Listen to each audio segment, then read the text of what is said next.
Hello everyone and welcome back to Lord of the Rings Realms in Exile. I'm looking forward to today. In fact, my plan for today, I think we're going to do more historical endeavors because if we take a look at this very quickly, I think we can lower this, no problem. But if I keep this funded for an extra 150 gold, I actually have the possibility to explore several histories.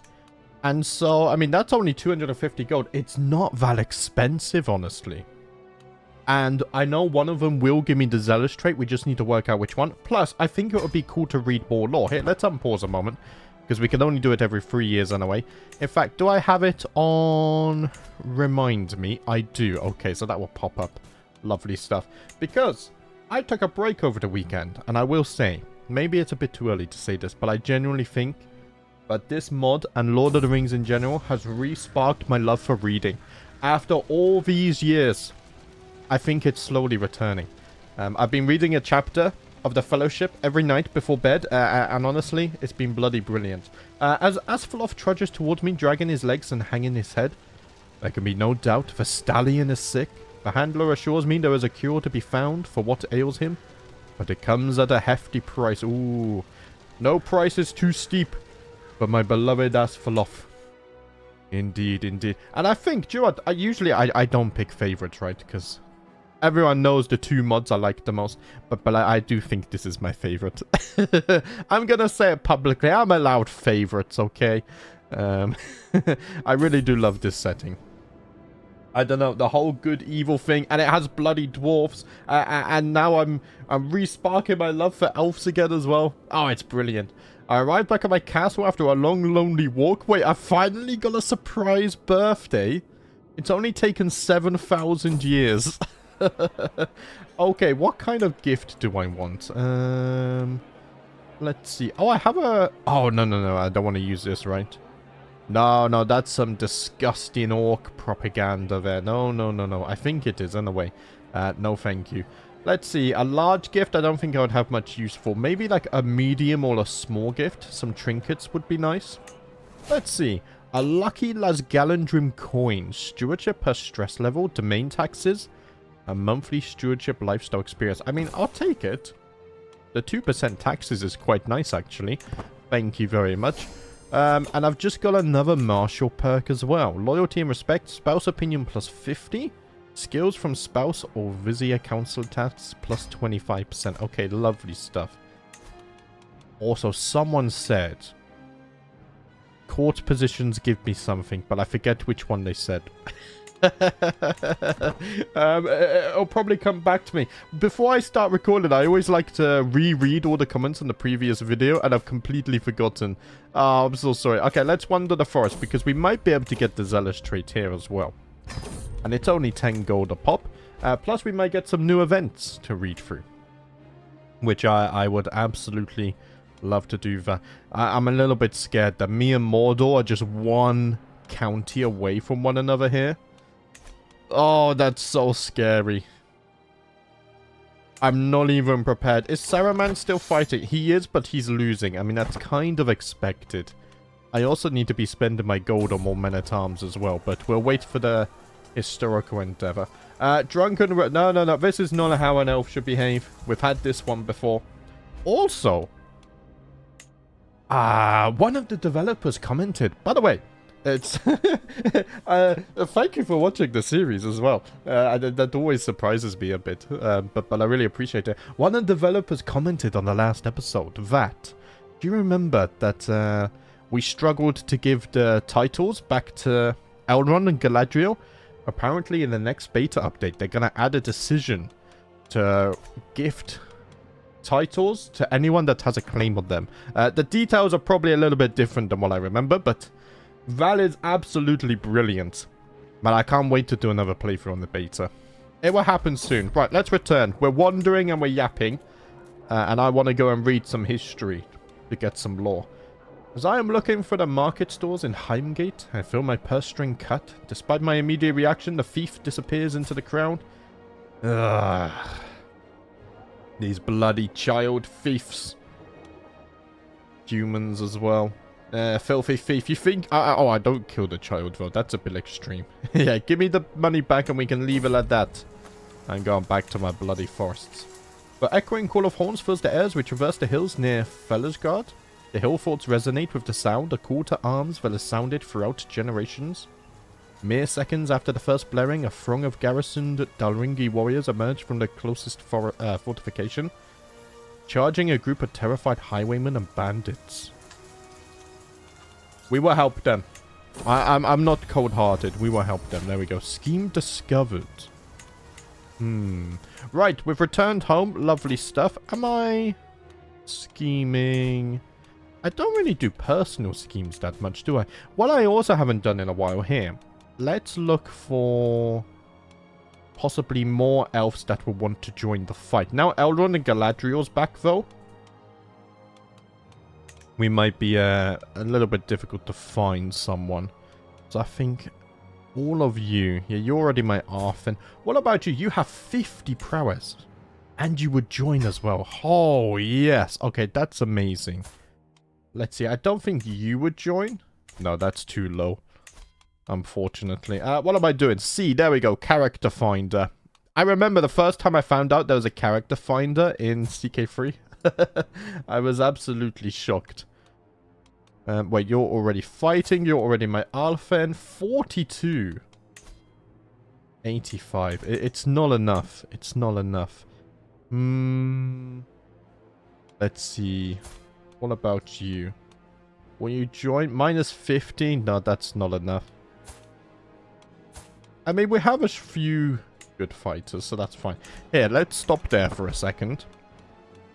We got Faniel to join, and now she will serve as my Arthur as well. It's sweet to reminisce over old times. We have 7,000 years of old times to reminisce over. Oh, did Mordor win yet? Oh, wait. Wait a minute. Saruman is hitting back? Oh, wow. Imagine there's some kind of miracle where Saruman can win that. Also, I like that Saruman is kind of switched back to our side. That's very cool. That is very cool. Now, I need to do a good Saruman playthrough at some point. Because I don't think he has access to all of the Uruk-hai-ven, right? It'd be a little bit more challenging. Maybe we do it with the same difficulty settings as well. Light trickles through the high emerald canopy of Talan Pengron, and mighty boughs shake in the breeze, upon which is carried birdsong. The tall trunks seem to bow at our coming. I take in a deep breath, and the air seems worthy of Taniquetil. Bring forth the tables! Okay, we're gonna have a little feast. Right, lovely stuff. We ate a good meal. I got a tiny health boost. Is there a use for health boosts? I feel like, hear me out, right? Imagine a world where, maybe it is in the background, your stats are affected by your health. If you're on excellent health, maybe not something big, but maybe you should get like a 5% boost to all stats. Maybe 5% wouldn't be recognizable, maybe like a 10%. And like if you're in good health, you get like a 5% boost. And if you're fine, it's just 0, it's normal, you know? And then poor health, you get a reduction and whatnot. I don't know if it's a good idea or not. It just came to me. Possibly. I'm not sure something like that is possible. Right. 350 gold? I mean, I can't say no to that. Not in times like these, right. I'm not going to sponsor any inspirations. We do have a nice chunk of gold here, though. Yeah, no one rides Asphaleth except for me. We do have a good chunk of gold. Let's get some more men-at-arms. I think the trebuchets were something I was interested in upgrading. Oh, I'm so stupid.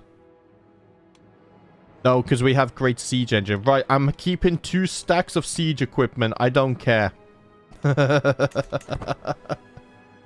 Damn it. This is the problem about playing 2 series, because in a Game of Thrones, I recently just upgraded my siege engines. My trebuchets, I think. Damn it. Oh, no. It's fine, though, because if we do fight against Mordor, we do want really fast sieges. So the trebuchet is not that bad. We'll upgrade the fighting men-at-arms soon. And we'll be fine. What's of this? Oh. Hurried messages arrive into my hall bringing news from Bera saying they have been attacked by the vile Gashpers. Are you fighting orcs? I will come to your defense, my friend. Luckily, I can actually raise right next to you as well. So here, let's do that. Oh, wait, the game unpaused. I didn't tell you to unpause. Maybe I did. Here. Hold on a minute. Oh, you're landless. Okay, so I'm just gonna have to locate him and kill him myself. Look at that. We have so many max traits here. 52 commander advantage. Oh, I love that the commander skills have levels now. That's so damn good. Here, maybe we can catch up to you. You want to fight here? Be my guest. He can't make up where he wants to flee to. Oh, yeah, we've got them. Oh, we've got them. It was instantly over, pretty much. And the war is over. 6 elves for 2,400 stinky goblins. Is there a difference between goblins and orcs? I don't think so, right? I think they're the same species. I think I heard in a video at some point.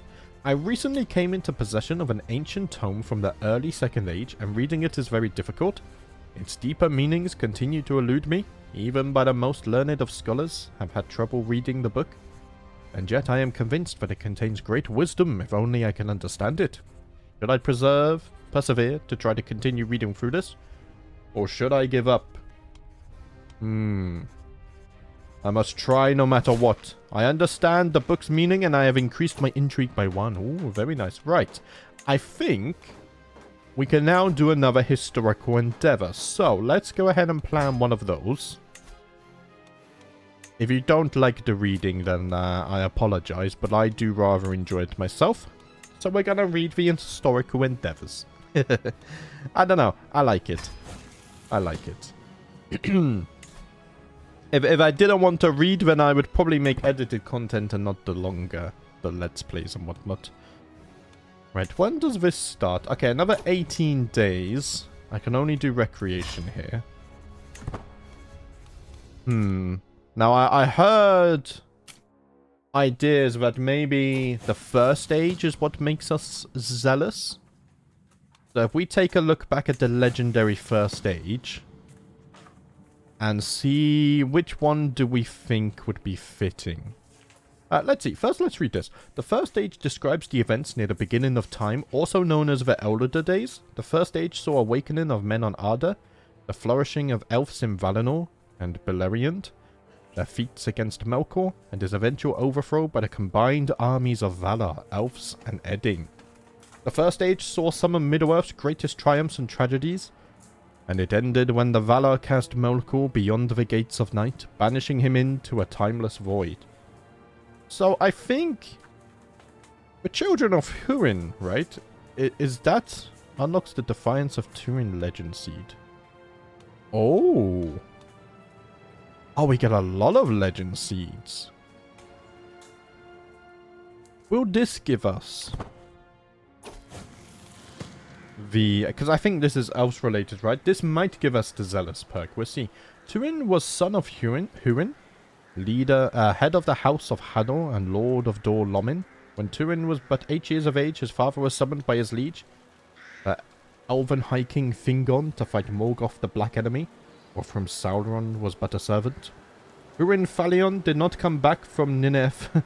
Oh, no, I'm so sorry. The Battle of Unnumbered Tears. Betrayed by agents of Morgoth, the allied hosts of elves, men, and dwarfs was defeated, and Húrin and his men defended the rear while Turgon and the remains of the elven army retreated. Captured by the Balrog Gothmog, he was questioned by Morgoth, but he would not betray Turgon, now High King of the Noldor, and reveal the location of Gondolin. Furious, the Dark Lord cursed him to witness the fall of his kin. So Morgoth was basically the Sauron of the First Age, and I think he was more powerful than Sauron, right? From what I have heard. So we can become a defender. That would be nice. Intrigue. Or become a witch. Let's go for the defender trait. We get some nice benefits there. There we go. That's nice. After Morgoth's victory, Dor Lomin was occupied by his Easterling servants, and the House of Hador cruelly oppressed.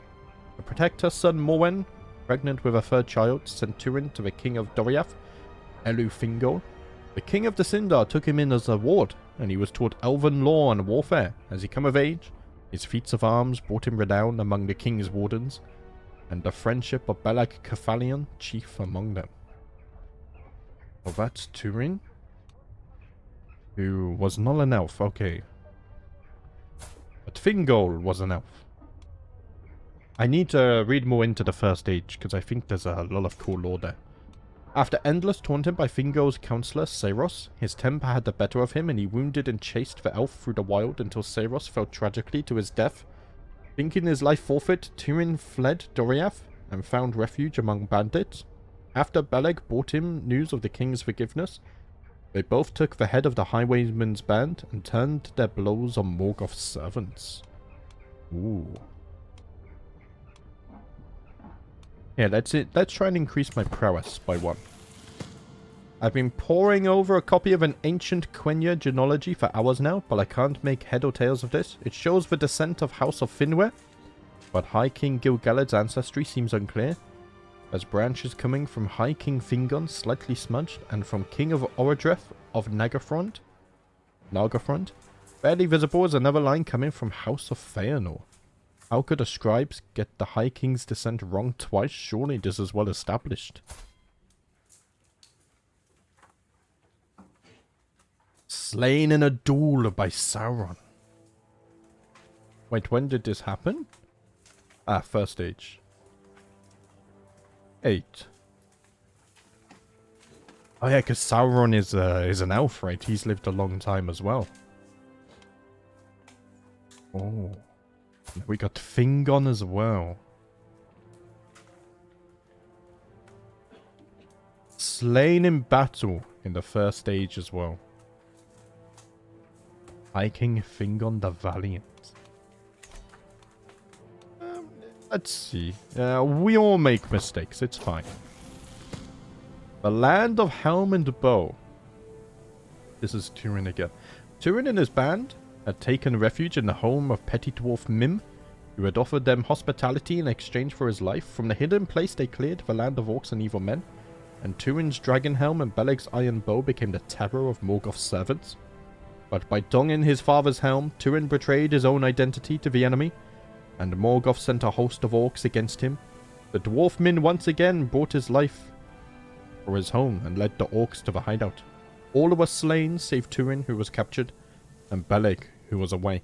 Man, could you imagine how cool a first age bookmark would be eventually? Obviously, that's a long way away. But that would be so cool. Beleg, with Elf Gwindor he met on the way, tracked and killed the orcs holding Turin, and rescued him. Thinking him an orc, come to torment him again, Turin wrestled his black sword, Anglechel, from Beleg and slew him. Before he realized his mistake, stricken with grief, Turin was led by Gwindor to the pools of Ithrin, where he recovered his senses, and then to the hidden elven city of Nagarfront. Like, imagine playing as Turin. His story sounds so bloody cool so far. Let's see, diplomat. Marshal will be good. The orcs trapped them inside. They had no way to escape. The Mormagil of Nagarfront. We have Turin again. Afindalas was murdered. Turin rose high in the esteem of King Orodreth of Nagarfront. Becoming his chief counselor in all matters of war, he convinced him to abandon his policy of secrecy, to build a great bridge in front of the city, and to secure the surrounding lands. Anglechel was forged anew into Gerfang, the Iron of Death, and Turin came to be known as Mormagil, the Black Sword of Nagarfront. Word reached the enemy of Nagarfront's new commander, and the Valar Olmo sent messages advising caution. His words were ignored as often. Valar Olmo. Olmo, known as the King of the Sea, Lord of the Waters, and Dweller of the Deep, is counted the second mightiest of the Valar, after Manwë himself, and is accounted one of the Aratar. He of all Ainur is most skilled in music, but in the seas the music of Ainur echoes most clearly. He seldom involves himself in the councils of powers, preferring his undersea domains. Ooh. 5 years after his arrival, Morgoth sent forth a large host led by the great Drake Glorang. Oradef's army was crushed in the Battle of Tumalad, and Turin was petrified by the dragon's gaze while he watched Oradef's daughter, Vindalus, be dragged away in chains. Glorung manipulated Turin to believe his mother and sister were mistreated in Dor Lomin. Instead of rescuing the Elven captives, he went north to find his family. Fighting on the field was a mistake. Focus on stealth. Ah, we didn't get a martial perk. Cabed and Aras. So now we have Nianor Niniel. Sister to Turin. Oh, she was pregnant when she died as well. In Dor Lomin, Turin found that his mother and sister were safe in Doriath. Realizing his mistake, he made with all haste south to the rescue of Vindalus. He was sadly too late and found only her grave near the forest of Brethil. There he forsook his name and renamed himself Turambar, the Master of Fate. He joined the woodsmen of Brethil, soon rose to prominence among them, and once again convinced his hosts to abandon secrecy and fight the enemy directly. His mother and sister, trying to join him in Nagafront, found themselves attacked by Glorung. He destroyed their escort and put a spell of amnesia on Nianor, Turin's sister. Turin found her on Vindalus' grave and took her in. Not knowing who she was, soon enough the siblings fell in love and Nianor was with child. Oh, no you didn't. Oh, Turin, no.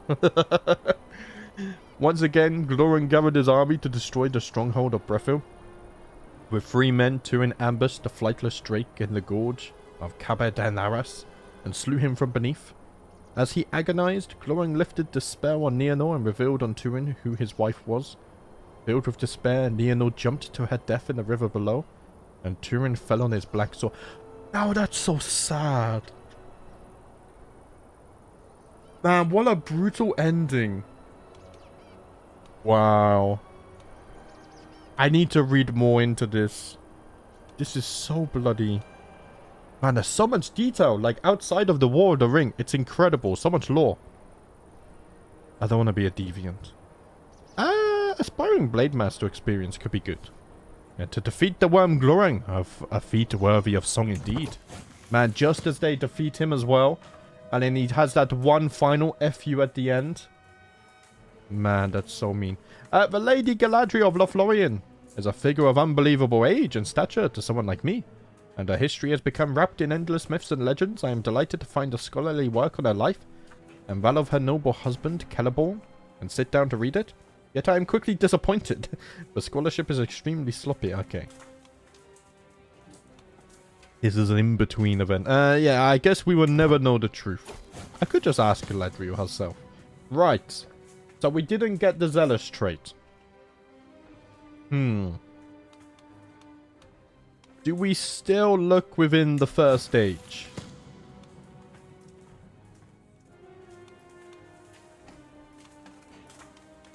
I mean, we do have of Beren and Lúthien.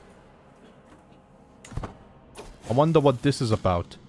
They were elves once, or were they?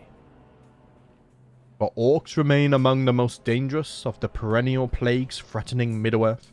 Yet their history is not something I have ever given much thought to. And so my interest is piqued when I spot a leather-bound tome on a high shelf entitled Ruined and Broken, a brief history of the Yerk. To my frustration, the book is neither brief nor history.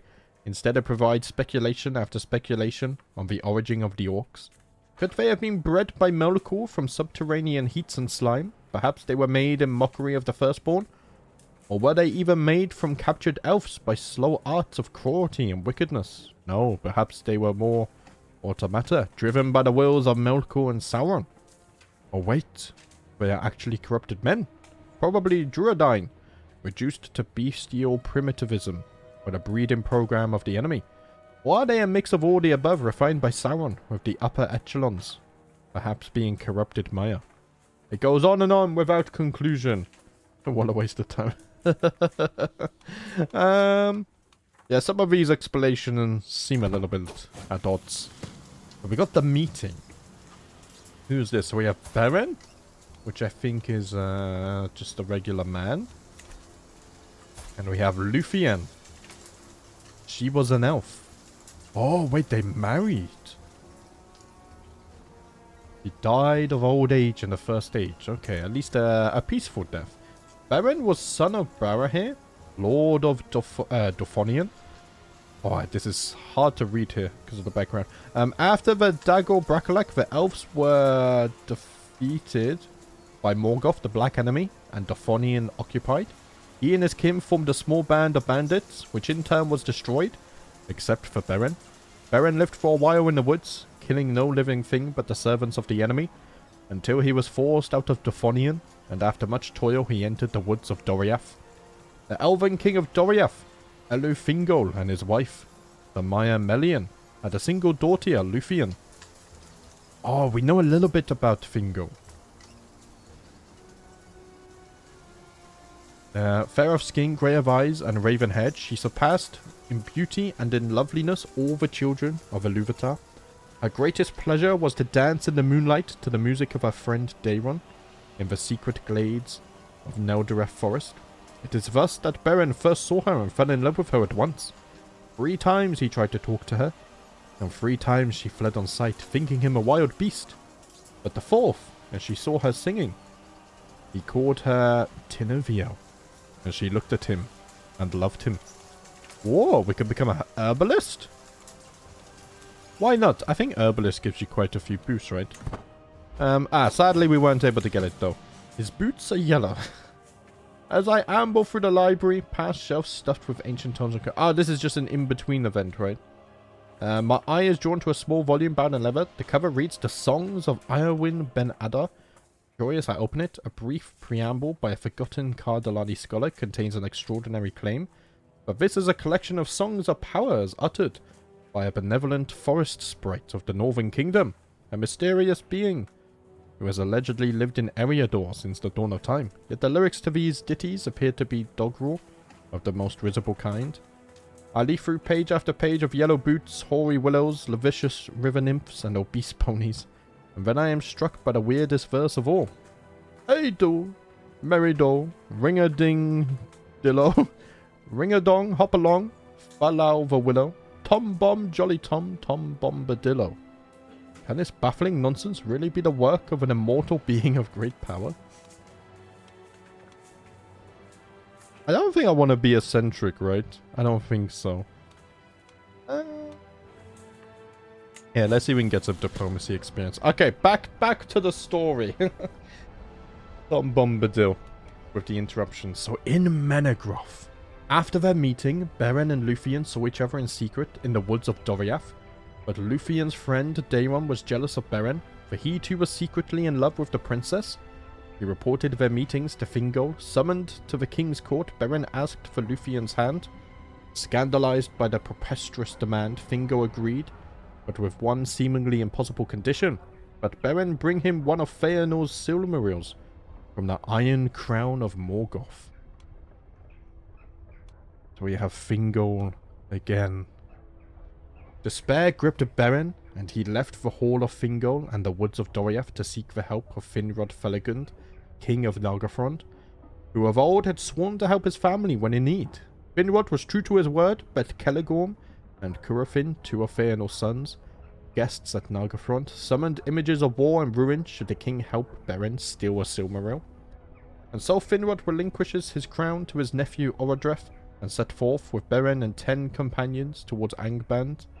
On the way, disguised as orcs, they passed by the Tower of Sauron, chief servant of Morgoth, who was aware of them, and had brought them before him. So back in this time where Morgoth was in power, I think this is where Angband is like up here, right? North of Angmar and whatnot. So was this, did this used to be Sauron's tower here? No, that's Khan Doom. But I imagine somewhere over here, if I'm understanding correct. Obviously before Sauron became the number 1. We could get intrigue perk. Maybe learning. I mean, intrigue could be useful. Obviously we're never going to be able to do a scheme against Sauron though. But maybe learning is better. Yeah, Sauron is in this tale. What happened to Tevildo, Prince of Cats? Oh, I got a learning perk. Okay. Yeah, let's do that in a minute. Faith hostility advantage is actually really nice. Because everyone we fight is going to be hostile faith, pretty much. Valerian, his talent. Wait, you're still alive as well. Finrod Felaghan. Oh, no, you sailed west, though. Ah. So he's in the Undying Lands currently. In Sauron's tower, Finrod's power still cloaked the companions. Therefore, Sauron sang a song of power, a song of piercing, unveiling, and betraying. Finrod's voice rose in response, singing of resisting, of secrets kept and trust unbroken. But for all his art, the Elvenking was no match for the Maya Sauron, and his spell was broken. Yet Sauron still did not know their names or their purpose, and so he threw them into his deepest dungeon, and sent his werewolves to devour the companions, one after another, until one would speak. Wait, Sauron is a Maya? So he's not an elf? Wait, unless I'm confusing things. The Maya are the lesser spirits among the Ainur, who descended into Arda to assist the Valar in shaping the world. Each of the Maya were commonly associated with one of the greater Valar, and was thought to belong or serve them in some way. Oh, I'm confused now. The Ainur are the greatest divine spirits brought into being by Ilúvatar before the creation of air, but are commonly classed into two major groups, the Valar and the Maya. The Ainur have much knowledge of the created world, but are not omniscient, while still being ageless and angelic beings. The Valar are the powers of Arda who shaped and formed the world. They are the greatest of the Ainur to descend into Arda, and there are 14 counted amongst the numbers. Wait, but this is who everyone descended from, right? So the elves descended from the Valar, I think. I really need to go back and read more into the origins of Middle-earth and whatnot. Because I still have a little bit of confusion there. I'm sure you guys will help me. Hopefully you're enjoying this lore dump, by the way, because I'm loving it. We're kind of forgetting about the whole war with Sauron right now, but we're reading about Sauron, so that's fitting. Let's see, did I get to... Where did I get to? Yeah, okay, I've done that. Having learned of Beren's capture, Lúthien fled from Doriath to come to his rescue. On the eves of Neldareth, she encountered Celegorm and Curufin out hunting with Huan, the Hound of Valinor the Valar Oromir had given them. She revealed herself to them upon learning their lineage, hoping to find help for Beren. Instead, they locked her in Nargothrond and planned to marry her by force to Celegorm. It was the Hound Huan, whom Lúthien had befriended, who freed her and carried her as a steed to Sauron's tower. Maybe some diplomacy would be good here. I mean, I really want Zealous folk, but I don't know where to get it from. As I stroll into the library, I am amused to hear a manic crackling. My friend Blodrin desk in paroxysms of pure hilarity. On inquiring into the cause of his amusement, he passes me a scroll that he has discovered, written by a Pelagirian scholar of the 6th century of the Third Age, by the name of Mepamir. The tract contains a baffling but densely argued proposition that everything we believe about Middle-earth south of Umbar is a lie. This lie is an elaborate fairy tale sprung by the sailors of Belagar in order to justify their high fees and expenses. In reality, Mepamir claims the map of southern Middle-earth are fabrications unsupported by the strong evidence underpinning the cartography of more northern lands. Belagar is singled out as being a totally invented place with sources marshaled. They just want money. Okay. I don't want to get eccentric. Sailor would be cool, but I don't want to get eccentric. Okay, back to the story. The humbling of Sauron. He's upset. As Lúthien arrived at the foot of Sauron's tower, Finrod died fighting the werewolf that had come to devour Beren. His beloved started singing a song outside the tower, and lost in grief and believing it an illusion, Beren answered nonetheless with a song of defiance. Sauron also heard the princess's song, and desired to capture her to bring as a prize to Morgoth, his master. He sent his werewolves after her, one after the other, but as soon as one through the door, each one was defeated by the great Hound of Valinor. As prophecy predicted that Huan would die fighting the mightiest wolf to ever walk the world, Sauron changed himself into a monstrous wolf and attacked Huan himself. But Huan's valor and Lúthien's magic overcame Sauron's might, and he was made to relinquish his power over the tower, which Lúthien destroyed, freeing Beren. As the lovers rested on their way to Doriath, they were set upon by Celeborn and Curufin, but Beren and Huan defeated the pair, taking as spoils a horse and the knife Angrist, crafted by the same hands as Elendil's sword Narsil. Ooh. Wow. Yeah, Sauron should have sent all of his werewolves at once, the bloody fool. But maybe he won't make the same mistake again. The Angband Heist.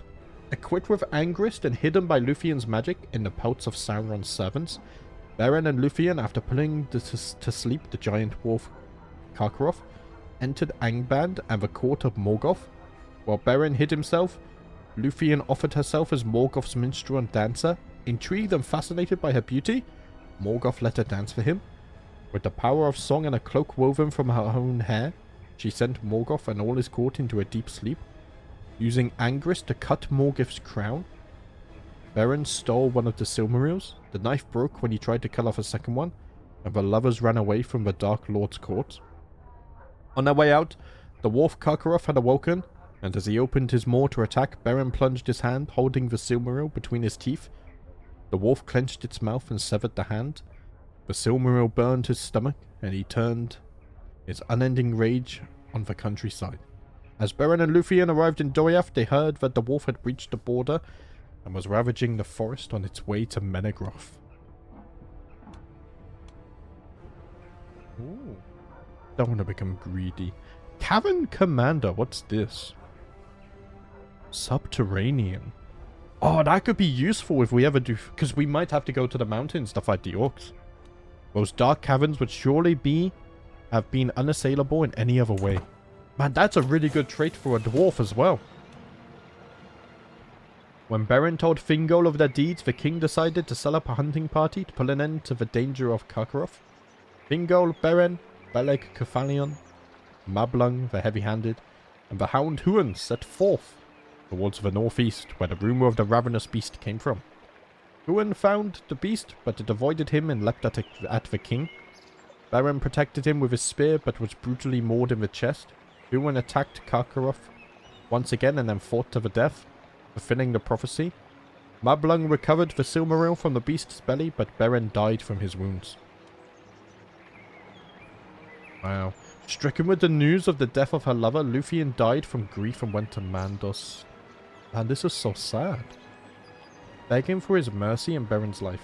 Touched by her beauty and sadness, Mandnos and Manwë offered her a choice. To live forever in Valinor among the Valar, or to live a short life with Beren, and to share with him the gift of men. Lúthien chose the latter, and they both came back to life. They had a son, Dior Elakil, and lived peacefully until old age took them. Oh man, that's so nice. There was some happiness at the end. Oh, that could bring a tear to my eye. Mandos. Nameplates, more commonly known as Mandos the Doomsman, is Lord of the Halls of the Dead and Pronouncer of Fate, and one of the Fainturi. Of all the powers, Namos sees the most clearly the song in its entirety, the possible futures, and the wrangling ties of destiny that bind Arda together. He is the grimmest of the powers and speaks rarely, and usually only at the prompting of Manwë Sulimo, his king. He is most well known for pronouncing the doom of the Noldor when they went into exile.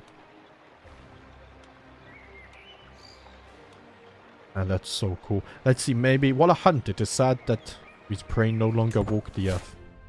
I have become a hunter. But it has now come time to pull away the great legends. Let's see. I could claim one of these books. Learning prestige. I don't think I need them. Yeah, I'm gonna leave them here. That's fine. Right. I mean, that was some core lore. We still didn't get the Zealous trait. But I guess it is kind of what it is. Here, let's start Mystical Communion. What's this? Ah, okay, there's nothing to do there. That's fine. I mean, that was a lot of reading, but there was some really cool lore there, guys. Right, let's play a little bit now.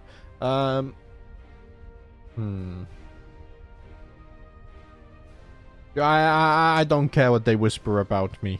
I have my plans, and I'm going to continue with them. Right. I mean, do I have a truce with you? I still have a truce with you. That's annoying.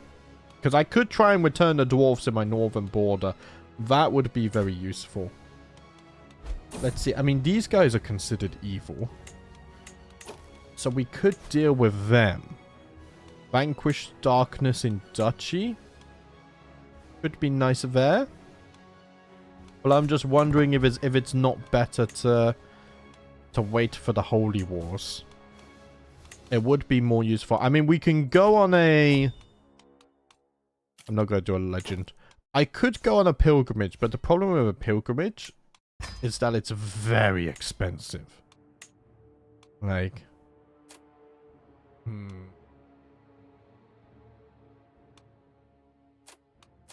It's very expensive. At least with the... For a quarter of the cost, I can read 2 historical endeavors. And one of them has a chance to give me the Zealous trait. I just need to work out which one it is. Okay, we've got Peacemaker. One more trait, and then we've completed the Martial Tree. Someone is plotting to kill me. Okay, I've doubled the guards anyway, so that's fine. We don't have to worry about that. Here, what's my... How long is my truce with you guys for? 7 months. Okay. So at the end of the first month next year, we can declare that one.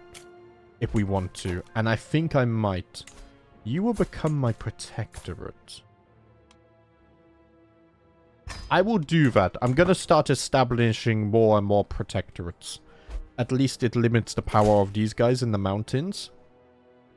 Hello, servant of the Elder King. As our order of the host of Valinor grow, we need more land from which to organize our defense. Oh. I mean, yeah, this is good. You want this city over here?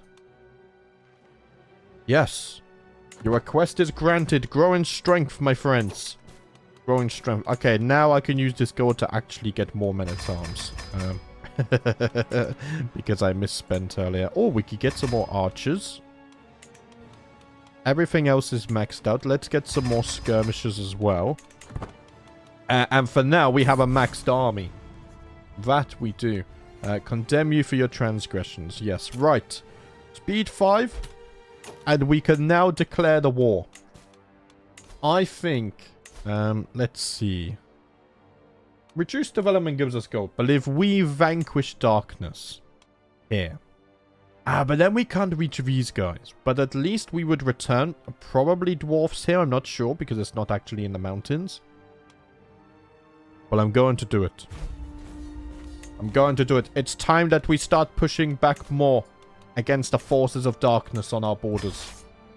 I can't just let them freely roam the lands. Here, let's also... Oh, okay. The host of Valinor, I will be hiring them. But who owns this? Ah, over in Lindon. Okay, that's cool. Oh man, I'm really starting to enjoy the elves. The Holy Orders as well. Like, when you have a Holy Order, you know that it's powerful. I just love the quality over quantity approach. Right, I think... Yeah, you still have 1 day left. Are you raised? You are. Let's combine the armies. And I shall march north to siege at once. You're also fighting... Oh, wow. You're fighting so many wars. Okay. I'm going to quickly take these before someone else wins their war. And then I lose the opportunity to take this myself. Man, this mod is just so immersive. The world of Lord of the Rings as well itself is just so cool and immersive. I feel like as I slowly learn more through the historical endeavors and all of the building descriptions and whatnot, I just love it more and more. We're slowly building our lore knowledge. You're scheming against me. Throw him in jail. In fact, why do I even have orcs here? Oh no, I couldn't throw him in jail. I gotta let the traitor be known to all. I don't think they were my vassal. I always miss this castle here as well. Here, let's siege that one. And then we shall go into the mountains. Did I ever get the subterranean perk? No, I didn't. Okay, that's a bit of a shame. Here, I did just get something new, though. Let's recycle you. Thank you very much. Now we shall travel into the mountains. Let's go kill some disgusting orcs. Oh, someone else is plotting to kill me now. At minus 300 and 400% though, I don't mind. We should definitely find them before it becomes a problem. How are we gonna do in this battle? Oh no, wait, we're not fighting. Oh, the battle was to the north of us. Sorry, I was sieging. Right, I'm gonna fight whoever is left here afterwards. Probably these guys. I'm gonna siege this very quickly as well. 56 gold too. Wait, what? Wait, what? Huh? Why am I sieging this over and over? Are they also instantly sieging it? I think so. I think they were instantly sieging as well. Oh, we're fighting the orcs. Okay, let's crush them first. There we go. That was funny. I've never seen that before. We lost absolutely no one. Wow. I mean, that's impressive. Right, enforce the demands. And I guess we shall see who is now on our northern border. The dwarfs and the longbeards have returned. Not quite in the Grey Mountains yet, but they're getting close. Here, I can establish a protectorate. So let's do that. Let's do that. And I can wander the forest. Okay, I can't declare on you now. Now, the problem is I can't declare on people like you either, right? Yeah, because I don't have a casus belli. You guys are my protectorates, I think? Oh, this is... I always lose track of it. Yeah, you are... this person is as well. Right, I mean, I guess we're establishing a defense on our borders at least. Here, let's do that. Can't do Holy War. So we're just gonna have to vanquish darkness over here as well. That's fine. We're being proactive, I like it. I don't actually need the help of the Holy Orders right now, so I won't call upon them. Gained a rival, that's fine. Come and fight me, you coward. How's Elrond doing over here? Oh yeah, the artifact war. Okay, I was confused then. I forgot about that madness. I'm just gonna let the AI sort that out because I don't know how to come to a conclusion there without one side suffering. So it's up to them. It's up to them. Here, maybe we can hit this army. I think they're gonna reach the forest first. That was a grave mistake. Going into the forest where I have the massive advantage. Get out of here. Get out of here. Right, what just happened? Oh, victory. Okay. It auto-surrendered the war. Here, I can probably establish you as a protectorate as well. I'm gonna protect everyone. You will also become my protectorate? Did I not already do that? I thought I already sent this. They have to accept it. No, they... I don't know, it just automatically happened. Right, I'm a little bit confused. Okay. Let's see. I can declare war on you. Well, we're working our way down, so let's declare on this. We will get the Holy Wars at some point. It's fine. I mean, you know, having a buffer on our border is not the worst idea either. Maybe it buys me a few extra moments against Sauron. It could do. Here, let the traitor be known to all. I mean, they're not really traitors though, are they? Because they're our enemy. Oh, 48 gold. Yes, please. Okay, this war has gone smoothly. We have the objective at least. Let's see if we can catch up to these guys as well. I can join wars. Okay, wait there. I might be interested in these. I mean, if it was one of my protectorates, they would have called me into war already, though, right? But I don't think I need to worry too much. Okay, we've won this one. Enforce the demands. Lovely stuff. And then... So let's see. Ransom you for 10 gold. What's interesting is it doesn't say you would become my protectorate. Because you're already at war. Oh, wow. That was fast. That was incredibly fast.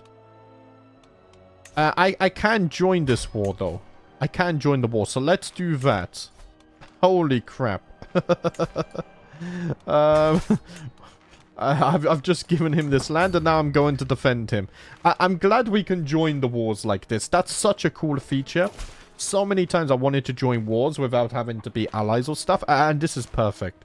I have heard of your disputes with that contemptuous shrieker Camel. The most contemptible excuse for a man. Given our mutual interest, I'm sure we will get along. I wouldn't really call him a man, but I would be happy to get along. Yeah, let's become friends. Would you like to fight for me as well? You have pretty good prowess. Let's invite her to fight. There we go. I love that this natural relationship has just occurred. And now they would join the fight. Okay, they're not going to actually attack me. So I shall attack them. 91%. I guess I'm gonna siege this. Wait. Who is this? No. They're not evil, so I shouldn't just be attacking their armies, right? Don't think so.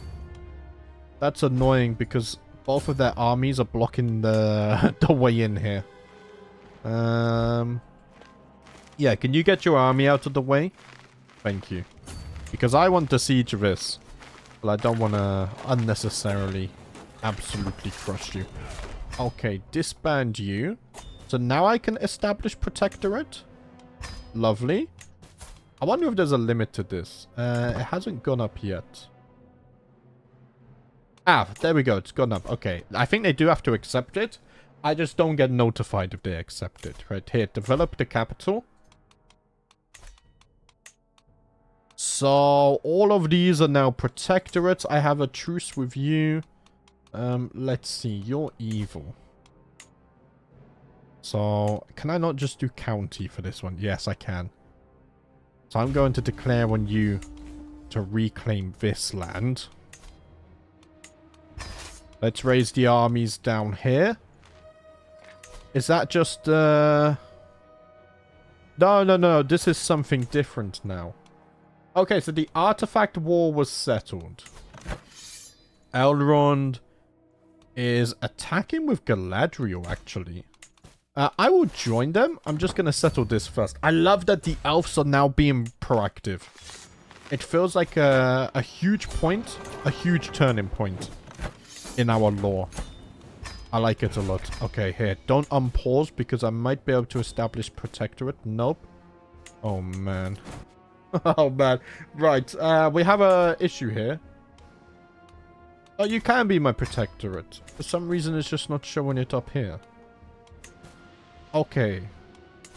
Are you my protectorate? No, I don't want you to be. Are you my protectorate? Yes. Which is a bit scary, actually. You're evil. You're now my protectorate. Okay. So here's the problem. Wait, I'm just on pause for a moment.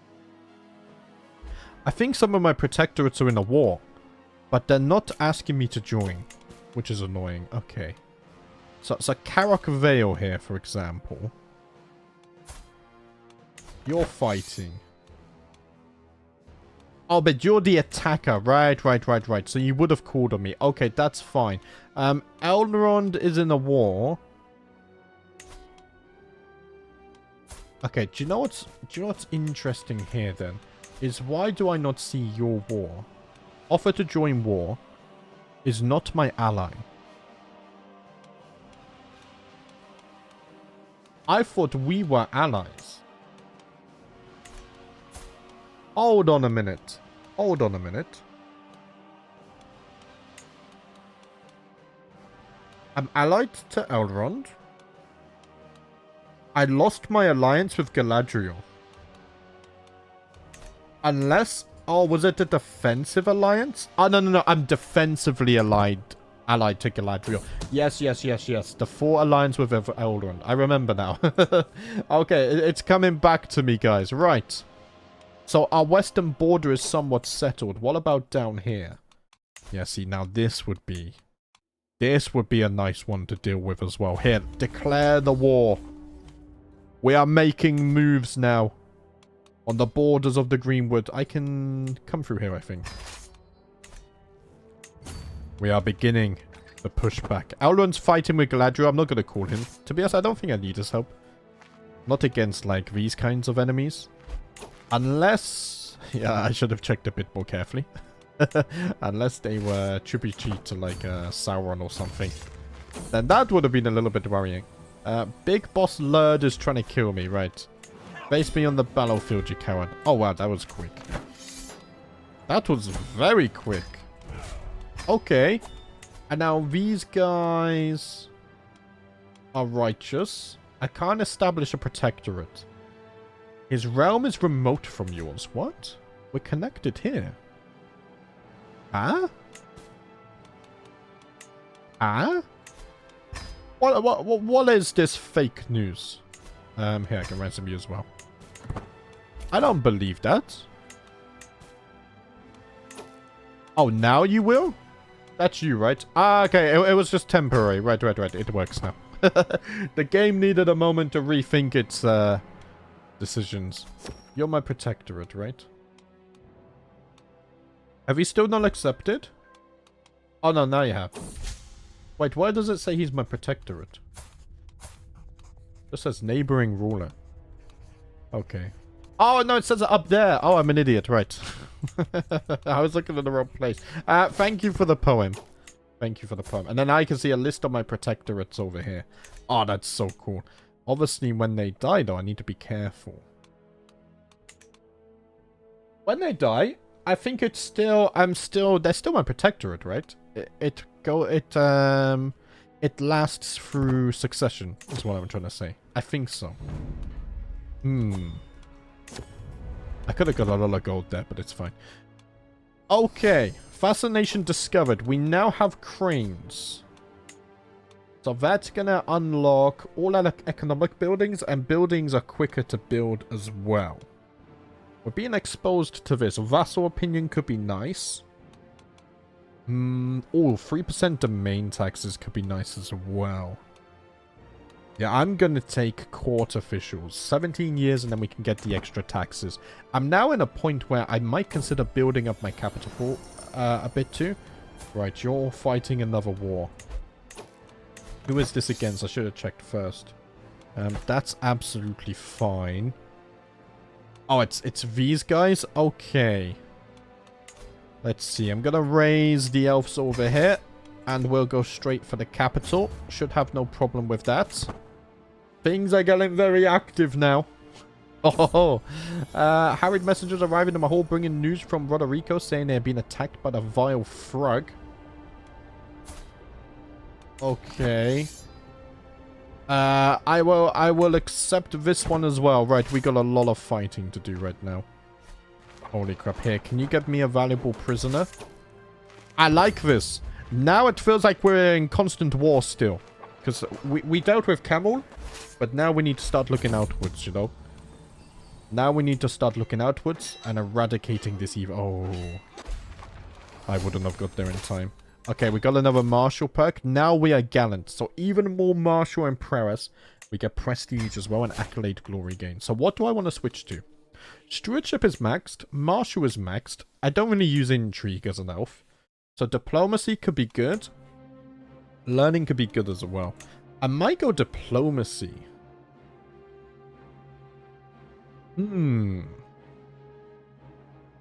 Shorter truces. Ah, yeah, see, shorter truces. And no prestige penalty for breaking them. Forced vassalization, Casus Belli might be useful as well in the future. That could be an alternative to Holy Wars too. I know, because I don't want to vassalize goblins. What am I talking about? No, no, no, no, no. So here, prestige is nice. Let's go majesty focus, and I think we go diplomat first. Unless... Yeah, I think I'm gonna go diplomat first. Let's do that. Right. I'm gonna crush this army whilst I'm here. Hopefully, in a way. There we go, we've caught up to them. I am fighting... Oh, there's a war in the west as well. Yeah, I'm fighting 2 wars at once here. Okay, no, this war has ended. Right. So if I head west instantly, I can deal with this. Oh, no, no, no, no, no. Wait. Where's this one? Okay, it's in the north too. Oh, now it's getting spicy. Now the war for survival feels alive. Man, I feel like I'm needed everywhere, though. Okay, we'll go south first, because that's the war that's been active the longest. And then we will go north and help them instantly, too. I can actually siege this on the way through. Your Roa's Protector has been invalidated. Because you've been... Ah, you've been vassalized by Dwinian. Okay, that's fine, actually. Yeah, Dwinian grows in strength. So my full eastern border is now protected by Dwinian. And Dwinian are my protectorate anyway. So it's the same thing. Except Dwinian's a lot stronger. Okay, we were successful in this one. Let's go north. Oh, this really feels like a war for Middle-earth now. Look at Dwinian. Yeah, I'm their protector. So that's fine. Here, let's deal with these guys. Yeah, they're fleeing now. Get out of here. You disgusting goblins. Okay, we've won this war as well. Can we end the war, my friend? Please? Thank you. Because I want to disband everyone. Right, let's ransom you. 30 gold. Lovely stuff. I can't wander the forests again, but... So let's see. We're all good down here, right? You're my protector. Am I not... Are you going to call me to your war?